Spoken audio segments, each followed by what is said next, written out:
Hello everyone, welcome to the channel. So Nifty का analysis से start करेंगे कल के लिए, है ना। तो उसके पहले हम लोग देखेंगे कल हमने क्या बात किया था आज के लिए, एंड मार्केट ने आज क्या एक्चुअल में किया है। सो व्यू वाज क्लियर कि अगर नीचे की तरफ कहीं मिले 970 या 930 के आसपास में, यहाँ इसके इसी लेवल के आसपास में अगर कहीं मिले तो यहाँ एक लॉन्ग पोजीशन के लिए ट्राई करना था। बट ये जो 23,000 का जो लेवल था कल का, सेम लेवल पर प्राइस ने आज नीचे आकर एक सपोर्ट लिया। एंड इवेंचुअली अगर कहीं पर ये सी मार्केट में क्या होता है, कुछ एक लॉजिक भी होता है ना, लेवल्स के साथ साथ लॉजिक भी होता है कि हमने लॉजिक लगाना है। ठीक है, अगर नीचे आता तो दैट्स बेस्ट, बट क्या दिख रहा है हमको कि प्राइस इसी पे ही एक सपोर्ट बनाता हुआ दिख रहा है। रिगार्डलेस 123,145 के ऊपर भी एक लॉन्ग पोजीशन था जिसमें 23,260 के आसपास में टारगेट था। प्राइस टारगेट तक तो गया नहीं, कुछ पॉइंट शॉर्ट पड़े उसके अंदर।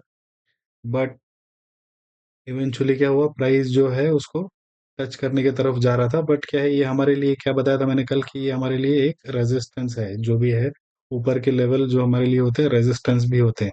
अगर वो यहाँ कहीं पर भी जाता तो पॉसिबिलिटी था कि एक रेजिस्टेंस से पुल बैक होता, एंड देन आपका जो स्टॉप लॉस है वो ट्रेलिंग एसएल या फिर लीस्ट जो है वो कॉस्ट टू कॉस्ट एसएल होना चाहिए। जब प्राइस तो इट दिस वाज ऑलमोस्ट 70 60 इतने पॉइंट्स के आसपास में प्राइस ने एक अप मूव दिया, है ना। उसी पे ही प्राइस ने एक सपोर्ट भी बनाया था। इवेंचुअली क्या हुआ, यहाँ पर भी एक सपोर्ट बनाया and it gave up this support, ये सपोर्ट को गेव अप कर दिया नीचे की तरफ। And price closed on the lower range, है ना, एकदम ऑलमोस्ट जहां पर उसने लो बनाया था आज वहीं पर ही प्राइस ने क्लोजिंग दे दिया है। So now what are we suppose to plan, let's see. Market एक अलग डायरेक्शन की तरफ बढ़ने के लिए है, तो लेट्स सी यहाँ पर डेली चार्ट पे। So in daily chart you will see that the price is still at a rejection point, है ना, एक रिजेक्शन यहाँ पर लिया हुआ है। But the negative thing what happened was कि जो कैंडल का जो क्लोजिंग है वो ग्रीन नहीं है ना। कंपैरेटिवली सिमिलर सिचुएशन अगर ये देखो इस कैंडल को, it is almost the same candle, but क्या है कि वो ग्रीन कैंडल नहीं है। So most of the people जो है वो एज्यूम करते हैं कि यहाँ से एक बाउंस आना चाहिए, बिकॉज पिछली बार भी आया था। बट पिछली बार का जो सपोर्ट था उसको प्राइस ने ब्रीच करके वो बाउंस दिया हुआ है। तो similarly why not this time also it can breach a little bit down and then go in a upward trend. तो ओवरऑल जो मार्केट का जो ओवरऑल सेंटिमेंट है अभी के लिए तो नेगेटिव है, until the price closes above 250 23,250 के ऊपर क्लोजिंग नहीं देता है daily candle. Until that time we cannot be fully positive in the market, so let's see कि 5 मिनट में चलते हैं and then we'll mark that price point in it. So let's say tomorrow if we get a bounce, right, एक bounce अगर मिले हमको, तो रफली अराउंड 23,107 या फिर 23,130, है ना, इन्हीं प्राइस के, ये प्राइस के आसपास में यहाँ पर एक शॉर्ट अपॉर्चुनिटी देखना है। ये एक शॉर्ट शॉर्ट प्लान है। This is the plan A for me कि प्राइस दोबारा ऊपर आए, इसी लेवल पर आए और यहाँ से एक रिजेक्शन नीचे के साइड पर एक शॉर्ट एंट्री, ये हो गया प्लान ए। प्लान बी है, अगेन प्राइस अगर इस लेवल को ब्रेक करे, यहीं पर ही जहां पर हुआ है वहीं पर ही ब्रेक को करते हुए ओपन होते हुए अगर नीचे की तरफ चले, एंड ये लेवल जो है विच इज अराउंड 22,960, है ना, 960 या 950 जो भी है, इस लेवल को अगर ब्रीच करे तो नीचे we will see somewhere around 22,945, इसके नीचे 22,785। तो ये दो टारगेट की तरफ नीचे प्राइस चल सकता है ना। बट मार्केट ऐसे सिचुएशन पे है जहां पर यहाँ से ऊपर गया है, फिर नीचे गया है, फिर ऊपर गया है, फिर नीचे गया है। तो वी हैव टू जो अपना जो स्टॉप लॉस है उसको ट्रेल करना है ना। अगर नीचे की तरफ भी बैठ रहे हो एंड 50 पॉइंट्स अगर आपके डायरेक्शन में चले, और जो आपका जो भी प्राइस एक्शन जो भी आपने लिया हुआ है उसको कॉस्ट टू कॉस्ट इमीडिएटली डाल देना है।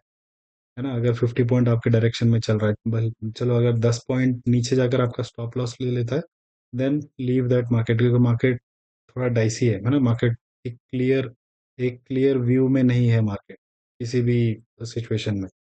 किसी भी प्राइस एक्शन में एक क्लियर व्यू के इसमें नहीं बैठा हुआ है ना, थोड़ा और बिल्कुल ऊपर चले जाके फिर एक रिजेक्शन देता तो हमारा व्यू थोड़ा क्लियर होता। बट क्या हुआ है कि एक इमीडिएट या टेम्पररी जो रेजिस्टेंस लिया हुआ है, इसने ये रेजिस्टेंस लिया है, ऐसा कोई एज सच रेजिस्टेंस है नहीं पीछे, जस्ट ऐसे एक रेजिस्टेंस लिया हुआ है। तो फॉर दैट रीजन एक क्लियर व्यू नहीं है, तो ये एक शॉर्ट पोजीशन है। लॉन्ग पोजीशन सिंपली सेम होगा कि अगर प्राइस इसके ऊपर क्लोजिंग हो तो ही लॉन्ग होगा, that too will be very risky in that. ये इंट्राडे का जो प्राइस एक्शन है वो देखकर आपने ये प्लान बनाना है लॉन्ग साइड के लिए एज सच ऐसा कोई व्यू दिख नहीं रहा है, बिकॉज यहाँ से एक रिजेक्शन आया है ना। तो ये रीजन की वजह से लॉन्ग साइड के लिए नहीं है। अगर समझो प्राइस यहीं ऊपर ही कहीं क्लोज हो गया होता तो हम लोग एक लॉन्ग प्लान करते, बट प्राइस ऑलमोस्ट जो अपना डे का जो लो है वहीं पर ही आके क्लोज हुआ है। तो एक अप एंड एक और डाउन ट्रेंड के लिए प्लान करेंगे, यहाँ कहीं शॉर्ट किया हुआ है तो अगेन ये जो लेवल्स हैं, this will be our targets, है ना।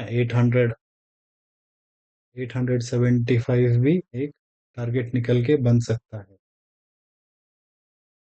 बिफोर वी गो टू 785, है ना। 785 के ऊपर 875 एक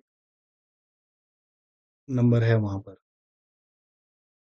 So I hope that you play well in the market. Do not risk more than what you are willing to lose, है ना। जितना ज्यादा लूज कर सकते उतना ही रिस्क पर लगाना है ना। अगर आपका कैपेसिटी 1000 का है, डू नॉट रिस्क 3000, है ना। 3000 रुपया रिस्क पे मत लगाओ, 1000 रुपया ही लगाओ। अगर 1000 लगा के आप 2000 बना रहे हो, then that is good. Then keep it that like that for at least 10 days, है ना। 10 दिन के लिए वैसा रखो, and there on you see, then you increase your risk to 2000, then look for 10 days. Like that you have to plan कि 2000 रुपया risk लगा के क्या मैं 4000 बना रहा हूँ। अगर जब तक ये अचीव नहीं होता है, until then you cannot place, 20,000 का रिस्क लगा के 40,000 नहीं बना सकते, जब तक इस पे मास्टरी नहीं होगा, डायरेक्ट इस पे नहीं आया जा सकता है।